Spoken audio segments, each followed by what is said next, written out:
All right. Well, I have 4 minutes after the hour.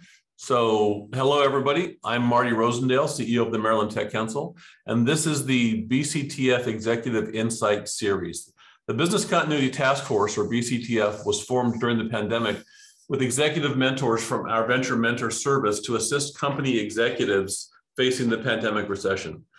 Today, we're focused on building business resilience and facing current challenges of workforce, inflation, and global economics.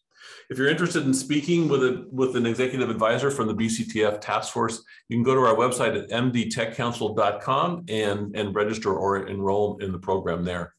The Maryland Technology Council is the industry trade association representing technology and life science companies throughout the state of Maryland. Together with all of our members, we're improving the business climate in Maryland and helping companies that save, secure, and improve lives around the globe. Before we get started today, I have just a few housekeeping items for you. For now, your microphones are on mute. I will be monitoring the chat and the Q&A functions during the discussion. So if you have any questions, if you want to make any comments, please use the chat and the Q&A functions to do so. You should find those icons at the bottom of your screen. This Zoomcast is also being recorded, and it will be made available for others to watch or listen to later. So if you like what you hear, then please share it with others, and they can go back and listen to the recording. So again, thank you all for joining. My guest today is Dr. Sebnem Kalemli-Ozcan. She is the Neil Moskowitz Endowed Professor of Economics at the University of Maryland in College Park. And her accomplishments are amazing. Normally, I would memorize a couple of accomplishments of our guests and just read that back to you. But I'd like to take a minute and read Dr. Kalemli-Ozcan's bio for you. So she's also a research associate at the National Bureau of Economic Research and a research fellow at the Center for Economic Policy Research. Currently, she's the co-editor of the Journal of International Economics and serves at the editorial board of American Economic Review. She also serves at the economic advisory panels of the New York Federal Reserve and the Bank of International Settlements. She was the Duesenberg Fellow at the European Central Bank in 2008 and held a position as lead economist advisor for the Middle East and North Africa region at the World Bank during 2010 and 2011. She was the Houblin Norman Fellow of Bank of England and CFR International Affairs Fellow in International Economics during 2017 and 2018. She served as the Senior Policy Advisor at the International Monetary Fund during 2019 and 2020. She's the first Turkish social scientist who has received the Marie Curie IRG Prize in 2008 for her research on European financial integration. Her research focuses on capital flows, macroeconomic fluctuations, and financial frictions using big data on global firms and banks. Currently, she works on the impact of the COVID pandemic in emerging markets and business failures worldwide. Dr. Kalemli-Ozcan, thank you for joining me. That's an amazing bio. Your background is phenomenal. So we appreciate your time this morning and your support. Thank you very much, Marty. It's a pleasure to be here and talking to you and hear your views on everything going on in the world right now. So I'm very happy to be here and I'm honored to be here. Great, thank you. So just before we get started, I would like to let the audience know that the University System of Maryland and their affiliated universities, like the University of Maryland College Park, are collaborators and partners with MTC. Together, we're working on many challenges that face our industry, such as workforce development and others. So Dr. Kalemli-Ozcan, if you could just take a minute and tell us about how you got to where you are, how you achieved all those amazing accomplishments, and why are you passionate about economics? Well, how it all started is when I was in high school, actually. I really want to do something related to math. I was good at math and I was fascinated by math. My mom was a math professor in the top university in Turkey. Then I got in college, and I realized I really want to understand people and how things work in a society in terms of businesses, policies, And then I realized, economics is a discipline where you can use math to understand all those things. You can understand, people's behaviors. You can understand how businesses formed, how they interact, consumers and businesses, how government policies affect these things, and the entire economy of the country. And that's how I started studying economics, and I was fascinated with it since. And my belief in economics impact in terms of changing people's lives, really making an impact, is just gotten stronger over the years. It is a very powerful discipline.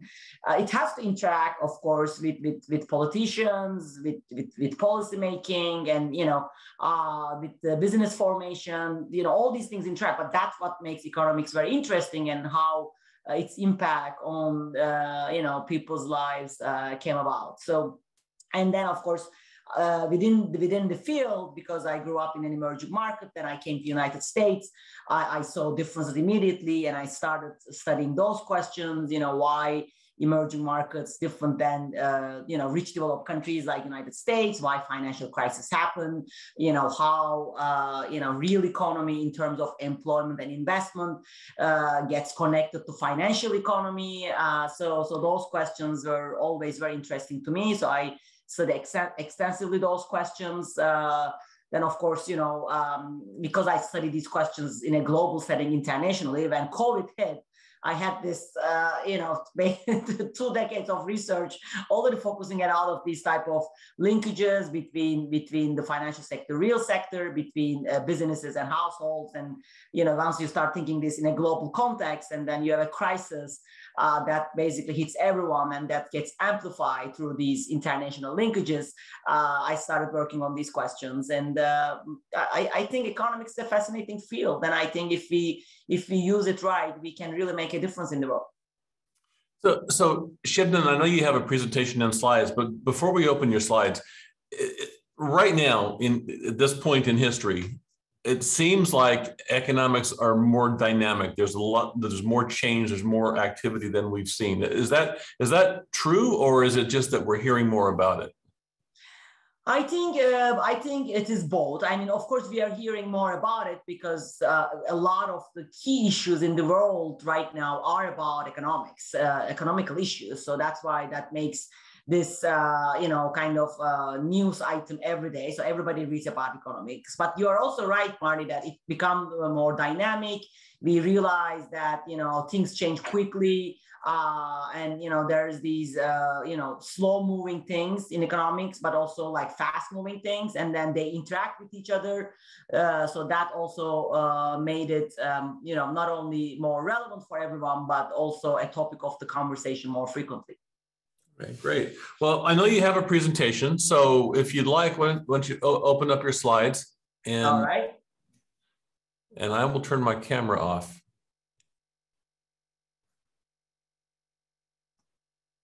So I hope this is visible.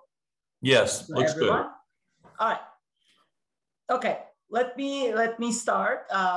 Again, it's a pleasure to be here. I'm going to start with the COVID because to come to where we are today, which is of course now we are talking about deglobalization, fragmentation in the global economy, and inflation. I think it will be beneficial to take the stock in the last 2 years, and then start with what has been going on in March 2020, literally 2 years ago, how to think about COVID-related supply chain issues. So here, the first point I would like to make is we really have to think these things as supply and demand imbalances, but also in a global context where it is going to be different across countries and time here, different months, but different countries will be going through similar effects at different times. And that's going to make the supply chain issue a very, very complex one. So, and it is also very interesting because at the end of the day, COVID is a global shock, right? It is a disease that transmits quickly. So it is not that, oh, this country is going to be hit and not the other country.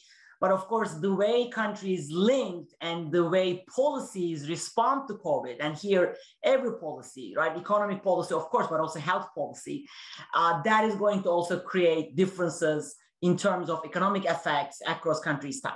So when COVID started, you can see on this slide, economists immediately realized this is a supply shock and demand shock at the same time.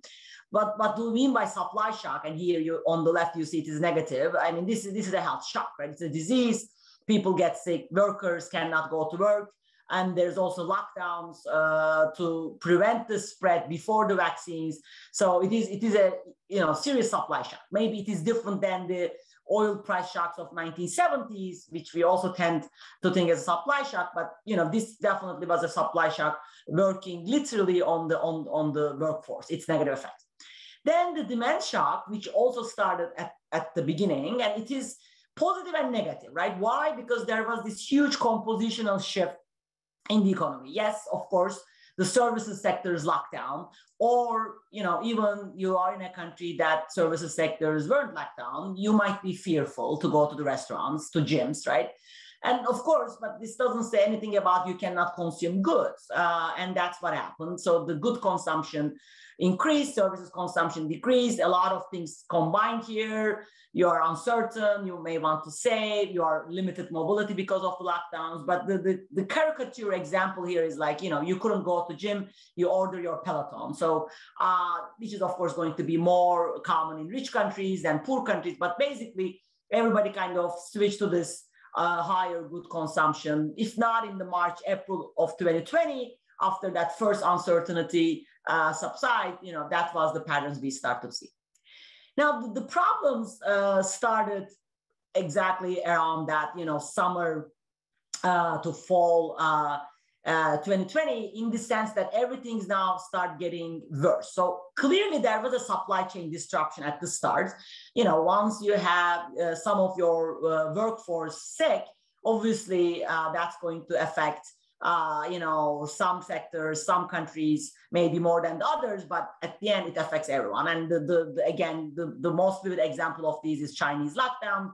China, just closes a port. That means, people are going to missing their Christmas orders here in the United States, right? So we clearly started observing the supply chain disruptions. But when I mean by it's gotten worse is due to the policy response. I mean, this doesn't mean the policy was wrong, but there was an amazing response of fiscal policy, the stimulative policies. Monetary policy was also stimulative, but fiscal policy in the rich countries, especially United States and Europe, was unprecedented. If you look at the fiscal expansion during the 2008-2010 crisis or earlier recessions like early 2000 recession, I mean, nothing came close to what was spent fiscally for COVID. And again, this is not United States specific. Yes, United States was a big spender, but if you look at European countries, it goes very, very high levels. Also other rich countries. So even emerging markets in poorer countries, they did fiscal spending. So it is less than the rich countries, but if you look at the historical standards of countries like, Mexico, Brazil, Turkey, Korea, they did much more than what they would do in a typical recession historically. Now, when that came true, of course, this demand change that was already happening, right? You can go to your restaurant and gym, but you are kind of, pushing your iPad to order stuff. That kind of put on steroids, right? So you are really pushing the demand up, but you are still doing this more on the good side. People talk about also pent-up demand adding to this because economies also start opening because then the vaccines came around, and it's just like we basically put this demand increase on steroid. What is the effect of that? Two effects there. Of course, there is this arrow in my slide, as you see, this demand put on steroid, I mean, with the fiscal stimulus, of course, made the supply chain disruption worse. This is the entire, delays, clogged ports, the ships, sitting on the ocean, cannot even come to the ports in LA. All these stories we have been reading about basically started happening. And of course, at that point, you're also going to observe inflation as the natural consequence, because now it is not just about you are having a disruption in supply chains globally because your workers are sick, but your demand is increased so much. Even your sick workers now vaccinated and come back to work, It's just that they cannot keep up. Okay, so this is kind of, in a nutshell, the issues we were dealing with last 2 years, and now we are the pinnacle of this inflation issue. But when you look at that inflation issue, I really want to underline the country and sector heterogeneity here. So here I'm showing you 3 rich economies: United States in purple, Euro area countries in pink, because they have one inflation, one monetary policy. I show you all of them in pink, and the United Kingdom in orange. And you see that headline and core inflation, everybody is now increasing. This is as of end of 2021. We are now early 2022, seeing even higher numbers. But I would like to see this pick up in the US, both in the headline and the core. So US started picking up very much like, kind of first quarter, like, summer of 2021, where Europe and United Kingdom started picking up much, much later. In fact, in the core inflation, Europe is being affected really now, partly because of the Russia-Ukraine war. Now, when you look at the bottom figures, when you decompose these services and goods, so now we are going to take out the energy, take out the food and services, there's really nothing going on. If you look at this y-axis year-on-year change, I mean, we are not even at 4% services inflation, even in the United States. And the United States is leading the inflation figures. But if you look at good inflation, I mean, we are almost 12% right now in the United States. So you see the difference in this scale here, the bottom right, and this scale bottom left. United States good inflation is now almost 12%, and then the European and United Kingdom is right behind there, almost at the 8%. So it is a very much good driven, this because of this shift in the consumption pattern driven inflation, which is of course now central banks started reacting to this. We know that monetary policy is going to be tighter, and there is going to be this fight with this inflation. Of course, here the important point is, how do we think this in terms of the global, right? I mean, at the end of the day, this is the very difficult situation with COVID and the inflation problem right now. I mean, you are still in this global world. You are still connected to each other through supply chains. Every country monetary policy is on its own. Every country is now going to deal with its own inflation. But of course, this is, a global problem. And, as long as we have this supply chain problem, the inflation problem is not going to go away. And when monetary policy reacts differently in different countries, it is not clear that we are going to get out of this problem that quickly. And this figure makes it very clear in a visual sense. So what I would like you to get out of this figure is the complexity of this supply chain problem. Supply chain problem is not, container ship sitting in the ocean. You are expecting for your bicycle in 3 weeks, you are getting it in 3 months. It is not just that, right? It is this unbelievably complex connection between the countries and the sectors. And actually, if I plot the whole thing, it will look like a spider web. So you wouldn't be able to see anything if I show you the whole network. So here I'm showing you the largest relationship in terms of the transaction volume.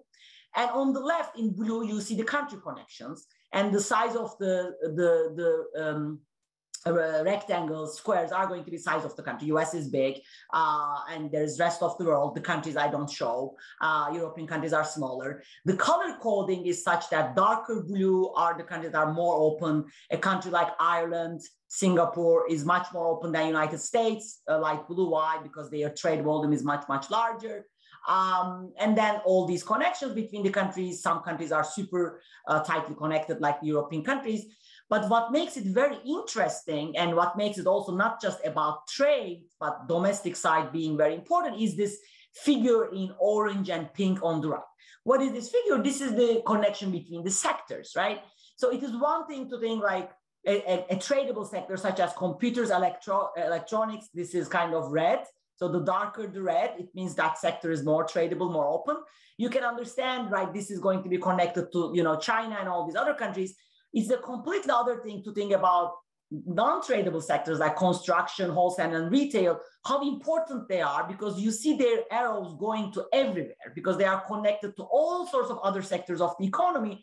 And as long as, some sectors are connected to other countries, it doesn't really make your non-tradable sectors, the sectors that are not directly connected to other countries, immune, like agriculture, like construction. And we saw this very vividly when, the steel and lumber didn't arrive and the construction sector went through these delay after delay, which of course then feed back to the housing market and everything. So this just shows you the importance of the domestic linkages in any country. This is going to be true in any country.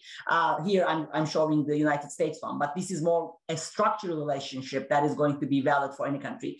And of course, the blue one is more about the trade relationship. So here, obviously, the key is we just don't trade the final good, but we trade the intermediate good, right? We trade the inputs. And that is the big part of the world trade. And that's really what messed up the entire supply chain. So when you think about this, you think about it as a production and a trade network, right? It's a production network and a trade network. Now, here, again, a kind of number version of what I showed you in terms of the importance of this inputs, intermediate inputs we got from other countries, okay? So there is going to be country heterogeneity. So here I'm going to show you manufacturing on the left and services on the right, which will make it very clear why a shock like COVID can just disrupt anything. And the countries are going to be from China, Euro area, France, Germany, UK, and United States. And what you see here is how much manufacturing sector buys foreign inputs from other manufacturing sectors, okay? So here you see in China, Chinese manufacturing sector, most of the inputs is going to come from other domestic manufacturing sectors in China, yellow, but the purple part is what comes from foreigner. And the other thing is manufacturing sector doesn't only use inputs from the other manufacturing sectors. As you see, they use inputs from services sectors too. And here the foreign part is very small for China. But look at Germany. And news after news, we read how Germany recovery never started because they are such an integral part of the supply chain. So you can see it here, their manufacturing sector, almost half of their stuff comes from other countries. And their services sector also, there's an important part coming from the foreign countries, which you wouldn't think, why would a service sector would do that? I mean, is the restaurant, ordering the meat from another country? And yes, those are going to be exactly cases like that. Same for UK, very open, a lot of inputs coming from other countries, both for manufacturing and services. United States also, less for services, but for manufacturing, right? So this is saying, 40% comes from other manufacturing sectors in the US, but the 60 comes from the other countries. Now, services sector, you would expect that to be less, and it is less, of course. Services sector buys inputs from other services sectors and from other manufacturing sectors, but they are mostly domestic. Domestic part is going to be important.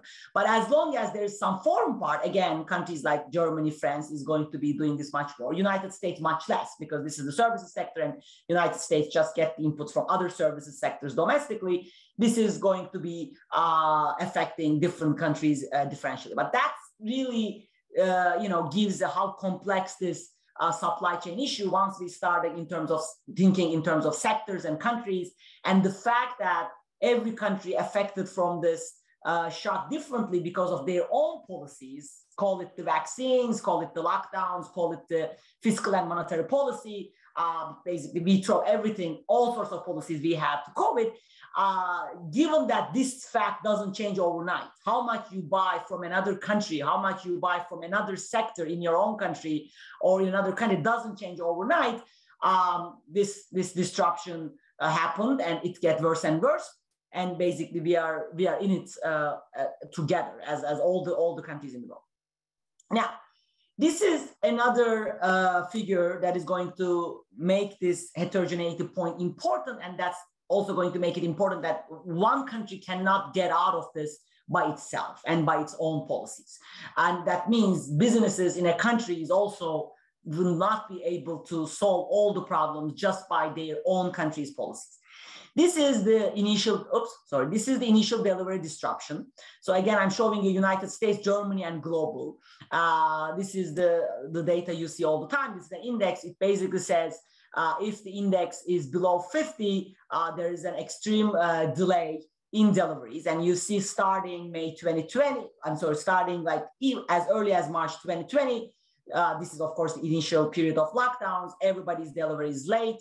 Then, a recovery, a little bit of recovery, but it never goes back to normal. The delays keep happening. Germany is worse than US again. This is again the point that how important you are in that supply chain and how central you are. Germany is way more important than US. So, the delays get worse and worse. This is till the end of 2021.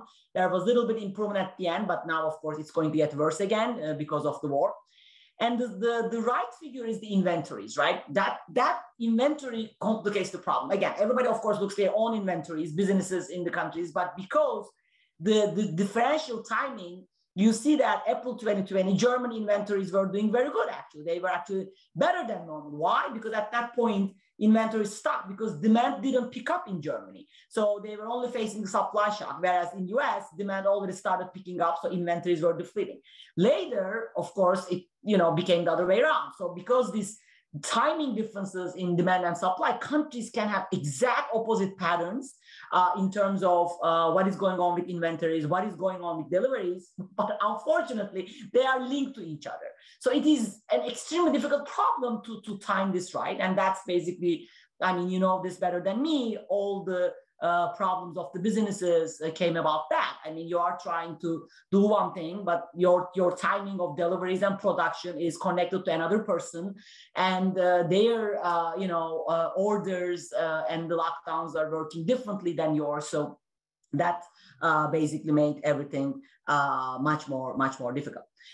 The final thing I would like to show you is these losses we estimated. So there are two sides of this. It is true that this integration, this globalization, and this fact that I just showed you, the tightly integrated supply chain is going to make everything worse when you have a shock like COVID, and when countries go and sectors go through this shock in differential timing because of their policies. So it is going to be a world that this type of integration make things worse. This is GDP losses by country when this is based on our model where we did this paper on the economic case of global vaccinations that I gave a congressional testimonies about.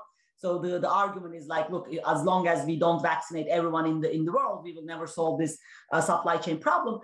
It is of course true that the integration makes things worse. Here we did this model saying if we would live in a world where we are not integrated. So this is why the title says there is no amplification via international production network. So think this world as the onshoring world. We are producing everything ourselves. These will be the losses, right? So the light color, yellow, is lower loss, dark color, orange, higher loss. And this is completely tracking rich, poor country thing, right? Why the losses is less in the rich countries? Because they spend more, but their governments, poor countries in Africa and Latin America cannot do that. So it becomes kind of a very domestic thing. Now, look at this map. Everything gets darker, right? Including the United States, including Europe. Everything now gets darker. Losses, these are GDP losses with full amplification, meaning this is what integration gives you. Of course, integration is going to give you a higher loss because you cannot deliver, you cannot produce, you cannot profit as a company in a country where your suppliers and your colleagues, other businesses are in trouble when you are very much integrated. So this is making that point. But this doesn't mean, I want to be very clear here, we should go towards a world like this, okay? Because that world, although immediately this is going to give you a lower loss, higher safety, higher security, because you are not going to be dealing with these issues. In the medium term, you are going to be losing a lot in that world. Let me tell you why would that be the case? Why we would be losing in a world where we onshore, we deglobalize, we fragment, we go to the blocks. If you take a step back and look at the story of the last 30 to 40 years, globalization, why we love globalization, because it allowed us in rich countries to profit from poor countries' low cost, labor cost, input cost.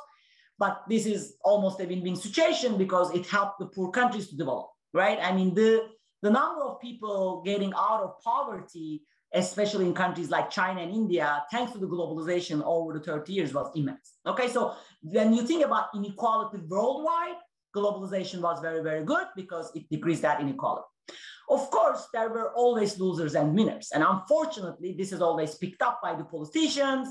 Of course, very big example that became the campaign issue all the time is the lost domestic manufacturing jobs, right? In a globalized world, you are going to lose those jobs.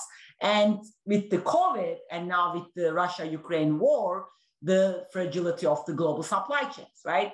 So the idea is like, yes, we went for the cheapest and the profitable way, but maybe we should have gone to resilience and security. And now it is going to be even a bigger deal moving forward because of this food security issue, because of the war. I mean, we already heard this. Biden said from deck of an aircraft to the steel on a highway guardrail is made in America. Let me tell you, this is impossible to achieve overnight, even in a couple of years. There's so many parts of an aircraft that is made elsewhere. And the President Xi, focusing on the food, if you have a country of billion people, of course, food is very important for you. Rice bowls of Chinese people must be filled with Chinese grain. This is also very interesting, but China is an importer of grain. Now, when you go down to that type of path, I'm going to call this political disintegration, economic integration is not going to survive. So that's clear, right? So we are now started moving on this path of deglobalization. Politicians already want to go there.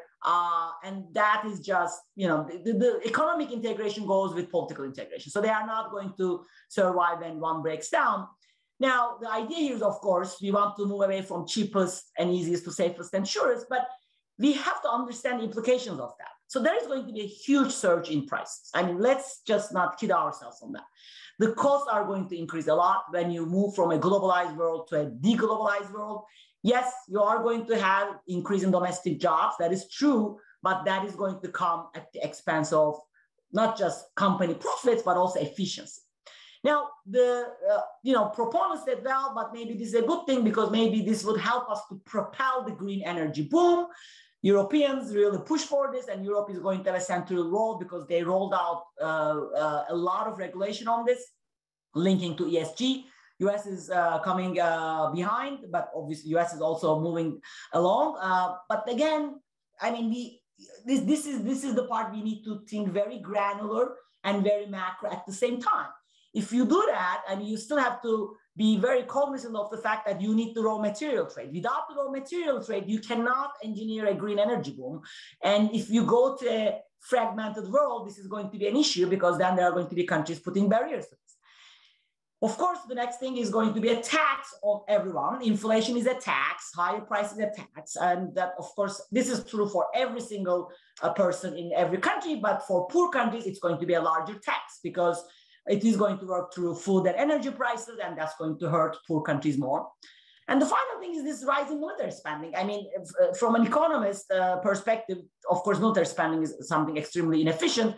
And I put that in a box. Unfortunately, because we go to this world, this is going to be unavoidable. And recently we saw this with the Germany announcement, a country so sensitive on these issues, they are going to increase their military spending. And my last slide is going to be on the micro effects of possible deglobalization. We did see part of the movie during the last 2 years. If you, I mean, not if you do this all the time, you talk to the businesses, I mean, you know what is going on.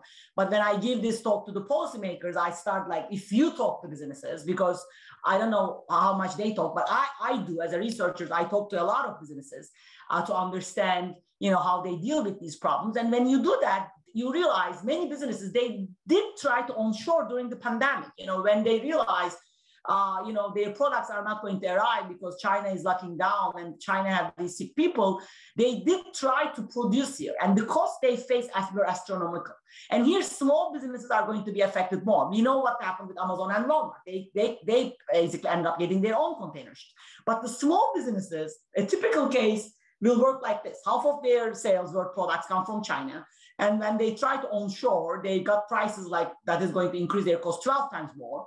Even though the shipping cost increased 10 times more on average, like a $2,000 container end up being $20,000, a typical small businesses, where I'm talking about businesses less than 500 employee here, they still end up turning a small profit by paying, the extra guy, the middle guy in China extra, by paying the port guy extra, by paying the truck guy extra. So they definitely paid extra. Their costs were higher, but still it was better with all the supply chain disruptions, all the increase in costs, better than doing everything domestically.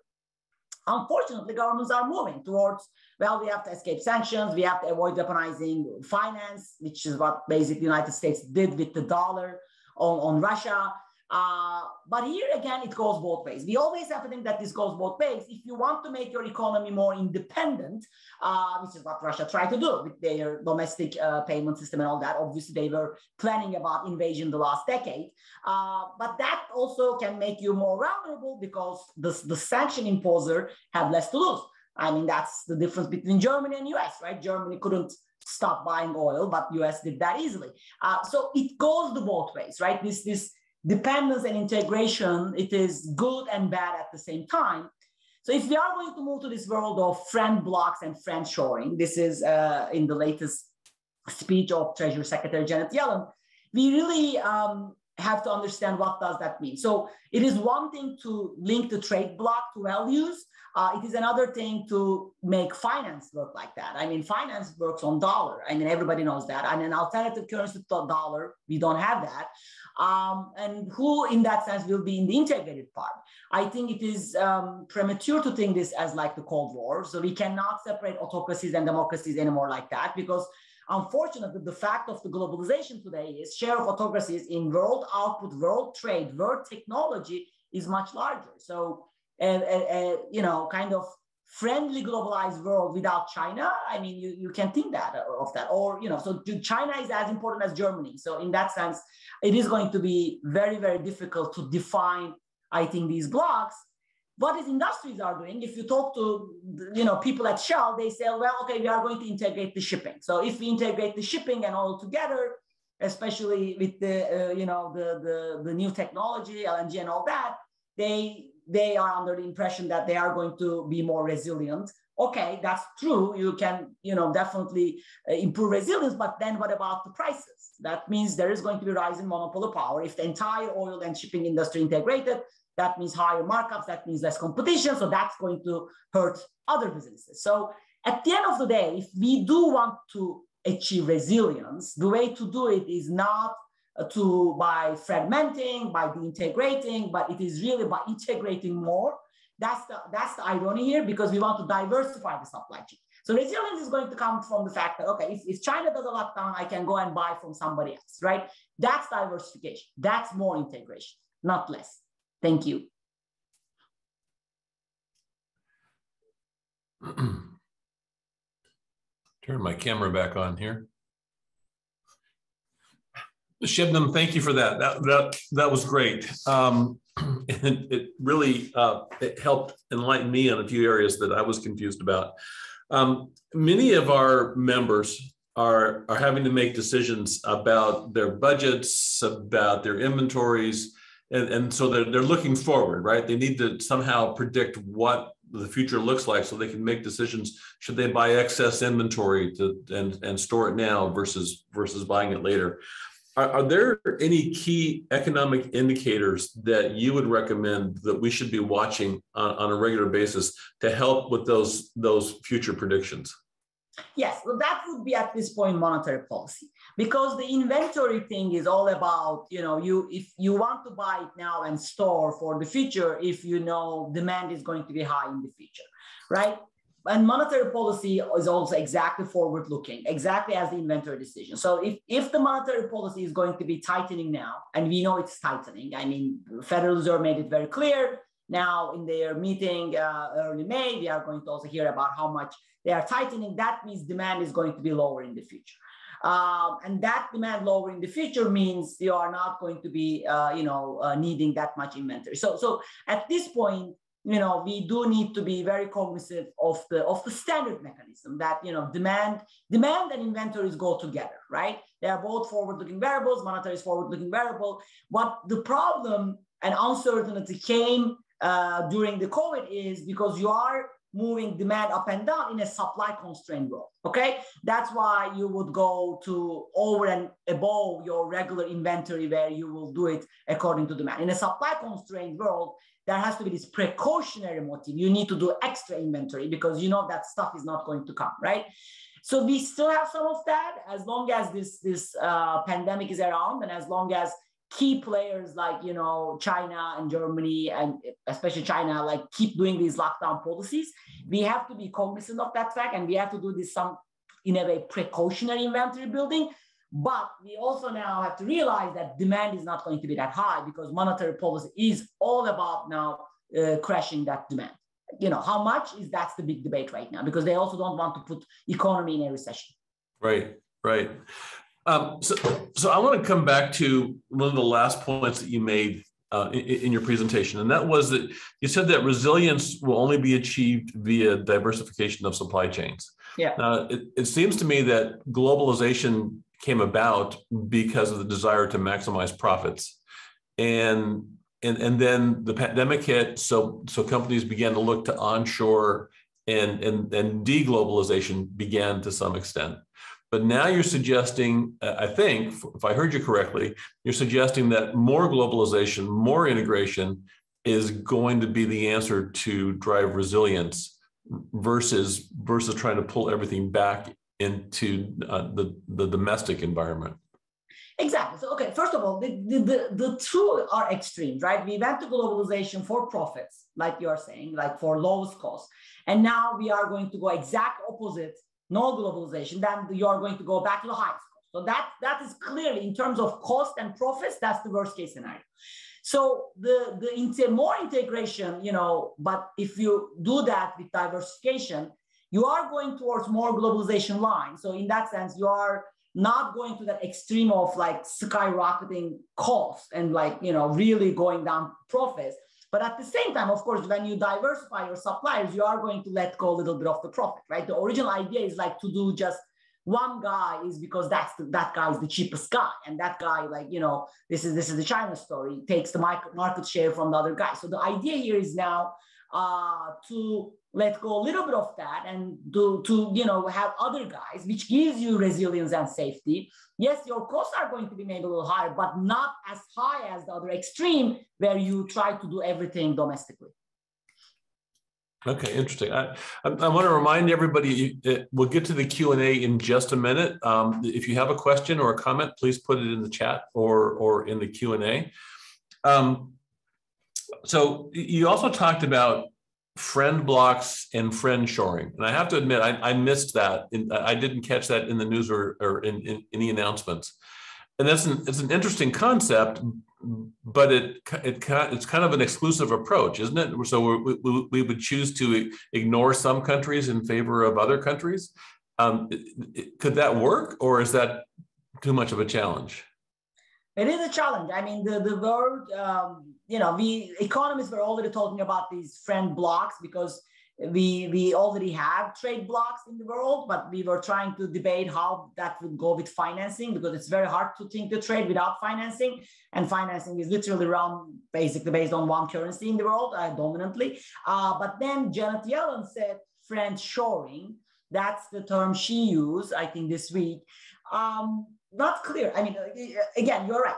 In terms of defining that group, I think also it's going to be very, very challenging. So so I put that as also a question to you. I think this is something that, you know, business leaders should be involved. I mean, if we are going to define that group, we should definitely ask the businesses. I mean, because you cannot, I mean, trade is one thing where there are certain rules on the trade that you can say, okay, this country is not following that rule, so I'm going to complain to the World Trade Organization. But now this try to make the production according to that. I mean, you say, okay, I'm going to do this part of my production domestically, or I'm going to buy the parts for this production, like the aircraft example, only from these countries and not from other countries.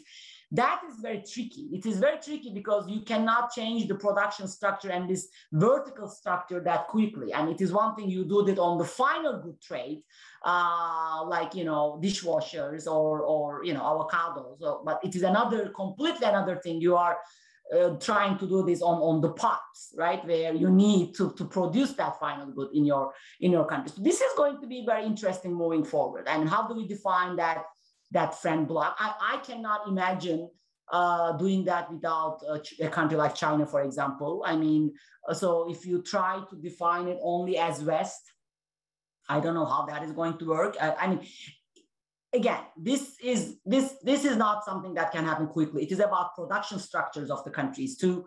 And in that sense, I think there are a lot of interesting conversations to be had here. But I think the businesses, especially businesses internationally connected, and businesses use parts and inputs from other countries to produce domestically, I think they need to be a part of this conversation too. Great, thank you. So, Sebnem, we're going to get to the Q&A in just a second, but before we do, is there anything that we haven't covered this morning that you want to make sure we cover before we get to the Q&A? I think all good. I would love to hear any questions and if I can answer. Okay, great. So I just want to remind everybody, use the Q&A function or the chat function at the bottom of your screen if you have a question or a comment. There is one question that came in that I think you've answered. I can't tell who asked the question, but it has to do with talking to us more about why you're recommending full diversification. I'm just going to ask that participant, if the question has been answered, fine. But if not, and you want to clarify, just send us another question if you would. So the first question, Sebnem, has to do with NATO.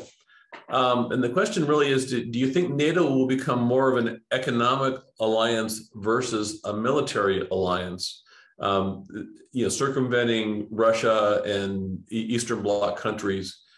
Do you think that's likely or something like that likely? I mean, I think there is desire for that. I think there is now a desire to do a kind of Western bloc, a NATO bloc, not a military cooperation, but an economic cooperation. Okay, but I don't think that can work that quickly. Of course, if you invest in it, you can make it work at some point, but that's going to come with a cost, because that is, to me, going towards deglobalization track, because that excludes China, that excludes a lot of Asian countries, not just Asia, that excludes a lot of emerging markets. And if you look at the world in 70s versus the world now, that group that will be excluded is a huge part of world trade and technology, actually. So it's not, so you exclude that group, fine, you can do it, of course, if politicians push for that, but that is going to hurt everyone economically. I mean, it's going to hurt businesses, it's going to hurt consumers. It is a sad world, in my view. So you can go to the other way around. You can enlarge NATO. I mean, there is also, an argument for that. I guess a lot of the political desire right now is to kind of, isolate Russia. So that's another way to do. But then where you enlarge, I mean, so these are very, very difficult questions. But from an economic perspective, which of course what my job is, I really don't see a way of that type of Cold War thinking, right? I mean, okay, we'll just separate the Western democracies versus the others. The facts of the global economy doesn't allow you to do that at the point without a high cost, basically. Yeah. Great, thank you. So the next question has to do with service. So you, in your slides, you separated manufacturing goods from providing services. And this question is asking, how does labor factor in with deglobalization? Many of our tech companies rely on other countries for coding, for customer service, telephone services. How does deglobalization and that type of global labor market fit together? Yeah, the labor is definitely part of that input, right? So when I have the purple foreign input, don't just think that as the plastic you buy or the steel you buy. The labor you use in another country in a service sector, to answer the phone and to do all those things, that is definitely, as long as it's registered officially, it is there, it is in the data. And that's exactly, I think, a key issue in this COVID shock, because because labor affected directly. If you look at the US Census's latest survey, they ask, why you can't go to work or why you don't work. Is it you're sick? You don't like your job anymore and all that. I mean, the answer is either I'm sick or I'm taking care of somebody sick. And that goes like with a perfect correlation with the number of cases. So we seem to forget that this is a health shock. First and foremost, it is a health shock. And that exactly affected these countries at the same time, in a sense, immediately through these relationships, right? Because if you use labor in another country, that country's lockdown policy or that country's vaccination policy, that guy is like, whatever reason that guy is affected from the disease and cannot do the job is going to affect you here. So, yeah, and that is something actually going to be more important going to the future now, because now we have the technology. I mean, I hear that a lot of the human resources departments now using people from other countries, the companies in the United States. So clearly with this technology, we can do this more and more. But again, the same thing, right? So that actually goes to the integration, more integration side. You are increasing the use of your foreign input. Foreign labor is another input.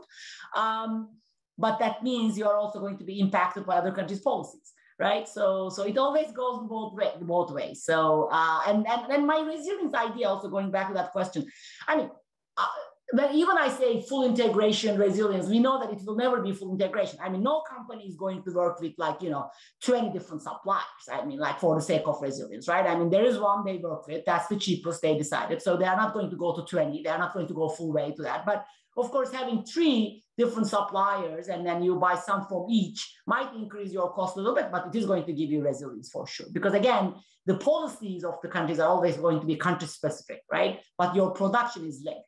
So that's what makes this very difficult. So I think the way to do the resilience is to do more of that. And then this whole labor thing, again, it is apparently very common. And these technologies we discovered during the COVID is going to help it even more. So it seems to me that making the decision, so I understand and I agree with the fact that to be more resilient, we need to have more diversified supply chains. But it seems to me that maybe part of the answer between globalization and deglobalization is somewhere in the middle, right? So if you've been accustomed to working with an international supplier, maybe you should add a domestic supplier and work with both. That gives you more diversification, and it's kind of in the middle between deglobalization and globalization. Right? Exactly. That's exactly what it is. I mean, I think we should not go to the full extreme of completely deglobalized, completely fragmented.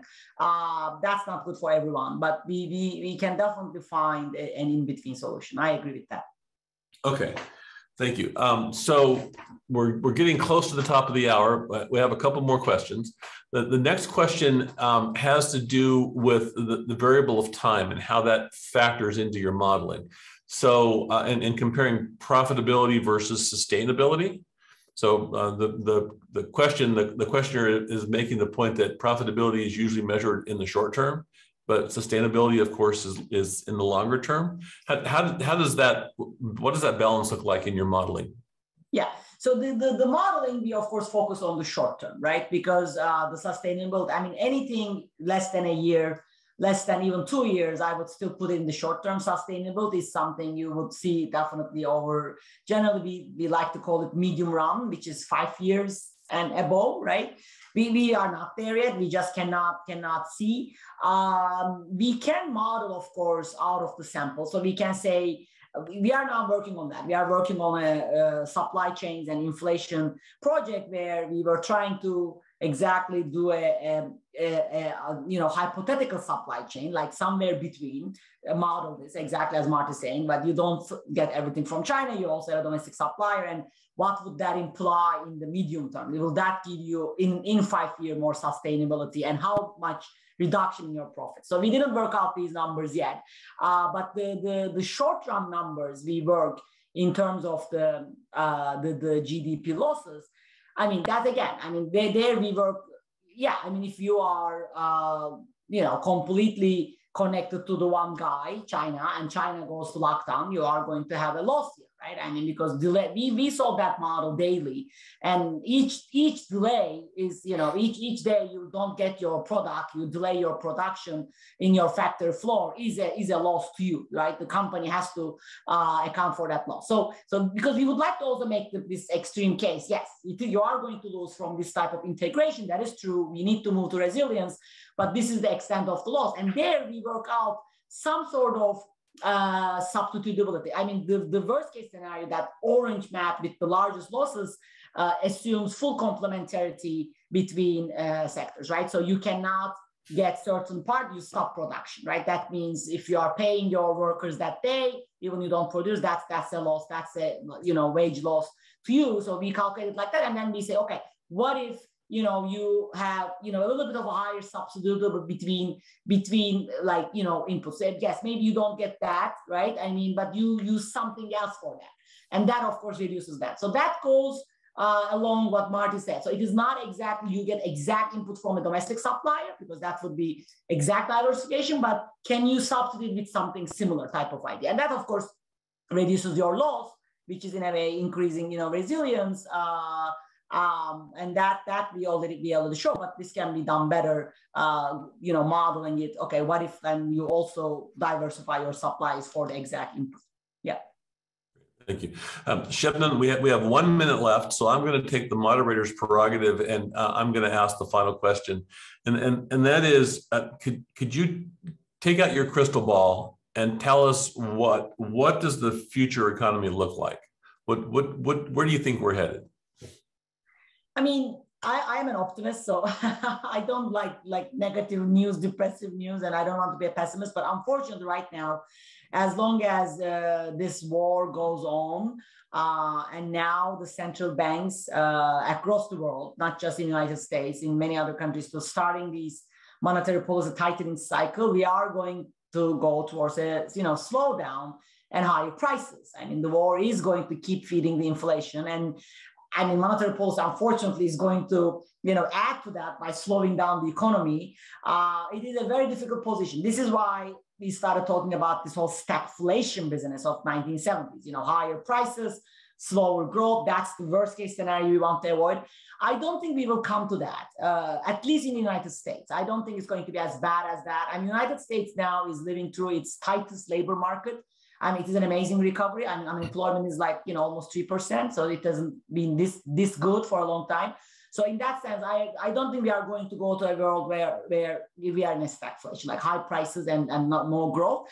But of course, the longer the war goes on, and if the monetary policy action is very sudden and very, very tight, then there is a danger of that, like going to a world like that. You know, my conjecture right now that it's not going to happen. I mean, if anything, it's not, I don't think it's going to happen in the United States.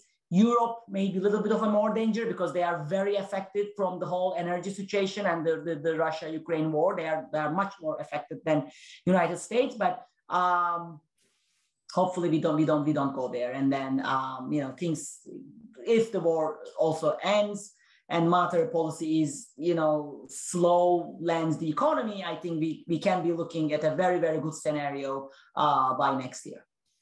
Great. Well, I like your optimism. I'm an optimist myself, and so I appreciate that. So we have passed the top of the hour. This has been tremendous. There are a number of questions that we haven't had time to get to. So certainly people are very interested in what you have to say and your view on the global economics. So thank you, Doctor. Thank you so much for your time. Really appreciate you joining us. Appreciate all the work that you do. You've advised us to keep an eye on monetary policy, which we will do on behalf of our members. And I would love to buy you a cup of coffee one day and continue this conversation. Definitely. I would love to. This has been great. Thank you so much for inviting me. Great, thank you. And everybody that joined us today, I appreciate your time. Thank you for joining us. If you got something out of the conversation, please let others know that the recording will be posted on our website for others to come back and listen to or watch. Again, this is Marty Rosendale with the Maryland Tech Council, and you've been listening to our Executive Insight series with Dr. Sebnem Kalemli-Ozcan. Thank you very much. Thank you.